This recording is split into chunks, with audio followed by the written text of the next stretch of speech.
మన goods shed కూడా Nizamabad railway station నుంచి మనం మార్చుకోవడం జరిగింది. కొత్త కొత్త రైళ్లు, అదనంగా రైళ్లు నిజామాబాద్ వచ్చే అవకాశాలు పెరిగినాయి. రానున్న కాలంలో రెగ్యులర్ గా మనము బాంబేకి, ఢిల్లీకి, రాజస్థాన్ కి, అయోధ్యకి, కాశీకి మనం ఇందూరు గడ్డ మీద నుంచి రైళ్లు నడిపించుకోవాల్సిన అవసరం ఉంది. ఈ ప్రాంతంలో మీ అందరి ఆశీర్వాదంతో, నా కార్యకర్త సోదరుల సహకారంతో భారతీయ జనతా పార్టీని కూడా మనం చాలా బలంగా ఈ ప్రాంతంలో మనం చేసుకోవడం జరిగింది. జగరాన్పల్లిలో ఎయిర్పోర్ట్ కూడా వేగవంతంగా పూర్తి చేసుకోవాల్సిన అవసరం ఉంది. ఇక్కడ ల్యాండ్ అక్విజిషన్ పనులు రాష్ట్ర ప్రభుత్వం వేగవంతంగా పని చేస్తలేదు కాబట్టి రాష్ట్ర ప్రభుత్వం పైన కూడా పోరాడి మనం ఈ ఎయిర్పోర్ట్ కూడా తొందరగా పూర్తి చేసుకోవాల్సిన అవసరం ఉంది. మన ఎన్ఆర్ఐ సోదరులు లక్షల మంది మనకి ఇవాళ ఈ ఎండకే మనం తట్టుకోలేకపోతున్నాము. ఎయిర్ కూలర్లు పెడితే కూడా తట్టుకోలేకపోతున్నాము. ఎండలల్లా, గల్ఫ్లల్లా పాపం వాళ్ళ పొట్ట పూటి కోసం లక్షల మంది నా సోదరులు ఆ ప్రాంతంలో ఉన్నారు. ఎడార్ల పనిచేస్తున్నారు. ఏ కాంగ్రెస్ పార్టీ గాని, ఏ బీఆర్ఎస్ పార్టీ గాని దశాబ్దాల నుంచి వాళ్ళని పట్టించుకోలేదు. ఇవాళ భారతీయ జనతా పార్టీ విదేశాలలో కూడా మనకు వివిధ పేర్లలో గల్ఫ్ ప్రాంతంలో ఇండియన్ పీపుల్స్ ఫోరం గా కేవలం రాజకీయాలకు దూరంగా సేవా కార్యక్రమాలు చేస్తున్నారు. భారతీయ జనతా పార్టీ అంటే అంత్యోదయ పాటించే పార్టీ. ప్రతి ఇంటికి, ప్రతి పేదవాడికి మన సహాయం సహకారం చేరాల, ప్రభుత్వ స్కీమ్లన్నీ చేరాల. ఇవాళ దుబాయ్ లో మొన్న జరిగిన ఫ్లడ్స్ ఏదైతే వచ్చినాయో అందులో భోజన వ్యవస్థ కూడా మన భారతీయ జనతా పార్టీ అనుబంధ సంస్థ ఇండియా పీపుల్స్ ఫోరం ఇంటికి మనకి అక్కడ భోజనం సౌకర్యం చేసింది.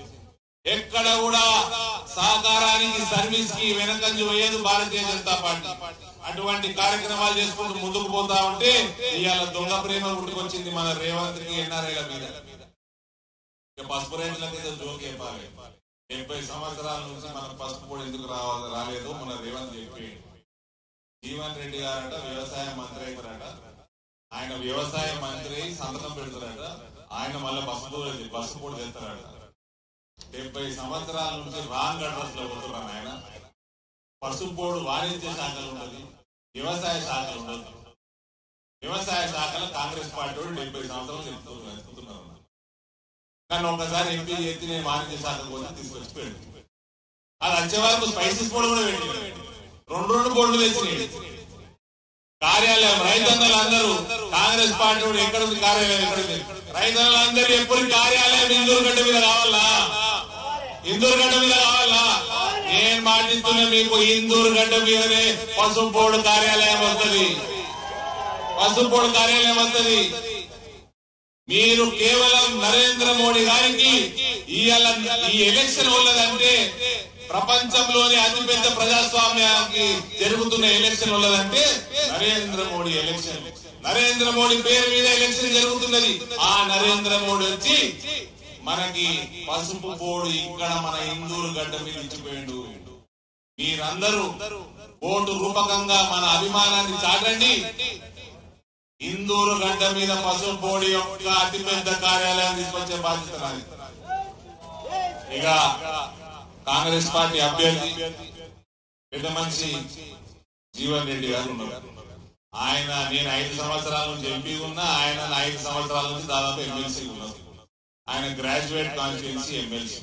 ఎన్నడు నిజామాబాద్ రాలే, ఎన్నడు ఆదిలాబాద్ రాలే, ఎన్నడు మెదక్ 4 ఉమ్మడి జిల్లాలకు ఎమ్మెల్సీ సార్ మాకు.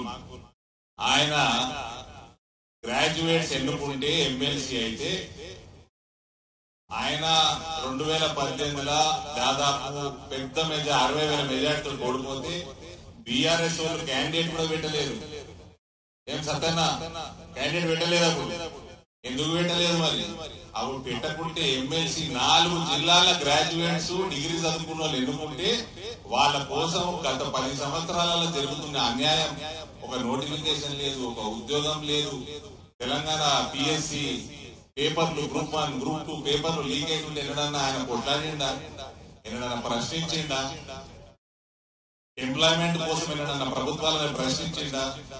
అక్రమాలు జరుగుతుంటే ఎడ్యుకేషన్ సిస్టమ్ లా ప్రశ్నించిండా? ప్రశ్నించలేదు, మనకు కనబడం కూడా లేదు. ఇలా ఆయన కూడా చక్కెర ఫ్యాక్టరీ తెరిపిస్తా అంటున్నాడు. ఆయన ఎప్పుడో మంత్రి ఉన్నప్పుడు ఆయన మెంబర్ ఉన్నాడు, మెంబర్ ఉండి చెరుకు ఫ్యాక్టరీ తెరిపించలేదు. అప్పుడు కమిటీలో ఉన్నాడు, మళ్ళీ ఇప్పుడు కమిటీలో ఉన్నాడు. కమిటీ ఏమో 2025 డిసెంబర్ తెరిపిస్తామంటే మొన్న రేవంత్ రెడ్డి గారు ఇక్కడికి వచ్చి సెప్టెంబర్ 17 తెరిపిస్తామని ఆయన అంటాడు. మరి మీరేసిన కమిటీ ఏమో వచ్చే సంవత్సరం డిసెంబర్ అంటారు. ముఖ్యమంత్రి ఏమో ఇక్కడ వచ్చి ఓట్ల కోసం అబద్ధాలు ఆడుతున్నాడు. ఆ అబద్ధాలు కూడా రాకేష్ రెడ్డి గారు చెప్పినట్టు మన దేవుళ్ళ మీద ఒట్టేస్తున్నాడు, మన దేవుళ్ళ మీద ఒట్టేస్తున్నాడు. ఆ టోపీ పెట్టు, అల్లా మీద ఒట్టే దమ్ముండే. మన అంటే హిందువులని ఎంత చులకనైందో నేను ఇంకా చూపుతా మీకు.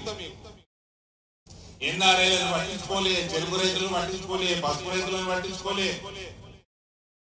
ఎవడన్నా 3-4 పనులు చేసి నేను 10 పనులు చేస్తా అంటే, లేదా 10 పనులు చేసిన 5 పనులు చేస్తా అంటే నమ్ముతారు. కానీ 45 సంవత్సరాల సుదీర్ఘ రాజకీయ జీవితంలో ఒక్క యాది పెట్టుకునే పని కూడా చేయలేదు కాంగ్రెస్ అభ్యర్థి గారు. ఇవాళ ఇక బీఆర్ఎస్ అభ్యర్థులు బీఆర్ఎస్ పార్టీ గురించి మాట్లాడే సమయం లేదు, మనకు ముందే మాట్లాడాల్సిన అవసరం కూడా లేదు. ఇక 3 ఎంపీ అభ్యర్థులు మీ ముందరున్నారన్నా, ఎవరు ఎట్లా పనిచేసిండ్రు, ఎవరు వాగ్దానాలు నెరవేర్చుకున్నారు, ఇవన్నీ కూడా మీ ముందరున్నాయి. ఏ ఒక్క భూ కబ్జా చేయలేదు మేము, ఎవరిని బెదిరియలేదు మేము, ఏ అవినీతి చేయలేదు మేము.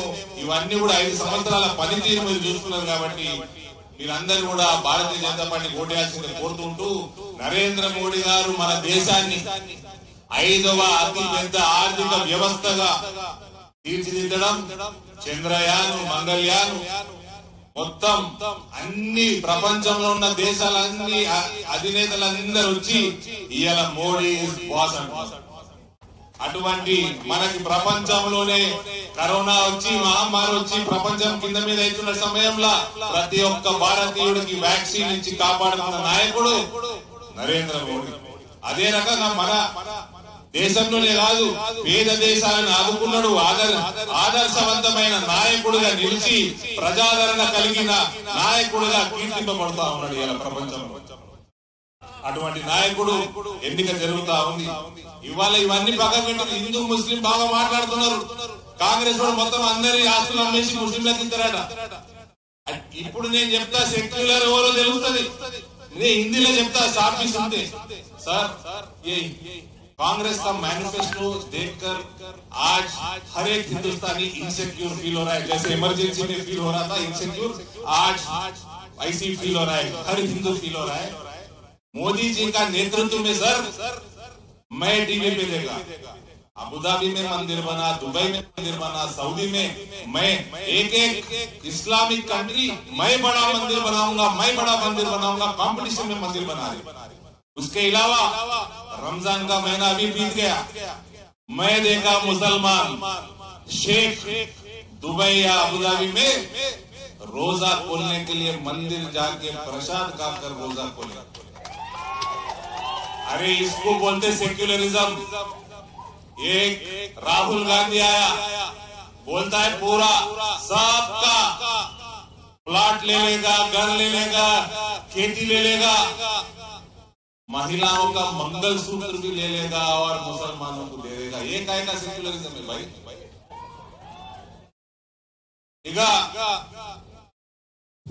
ఎమర్జెన్సీ సమయంలో ఏ రకంగా మనం అందరం అభద్రతగా ఫీల్ అయినామో అటువంటి అభద్రతా భావం ఇలా హిందువులల్లా కల్పించడానికి కాంగ్రెస్ పార్టీ ప్రయత్నం చేస్తున్నది।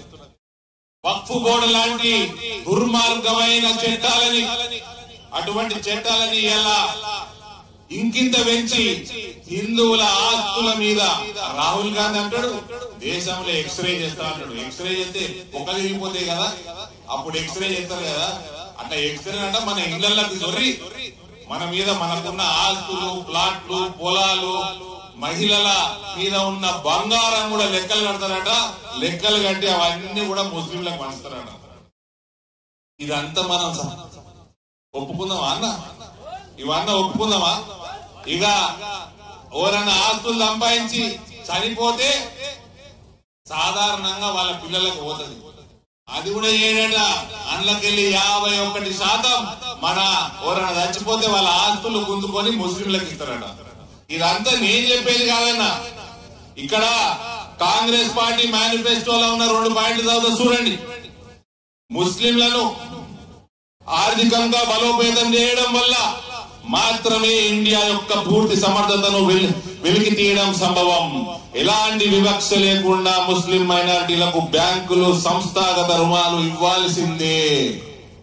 దానికి మేము హామీ ఇస్తున్నాడు. వాళ్ళు ముస్లింలు లోన్ తీసుకుంటేనట హామీ ప్రభుత్వం ఇస్తాడట, కాంగ్రెస్ వాళ్ళు ప్రభుత్వం ఇస్తాడట. రేపు ప్రభుత్వంలోకి వస్తే ఇక దీనికంటే అన్యాయం ఏమైనా ఉందా?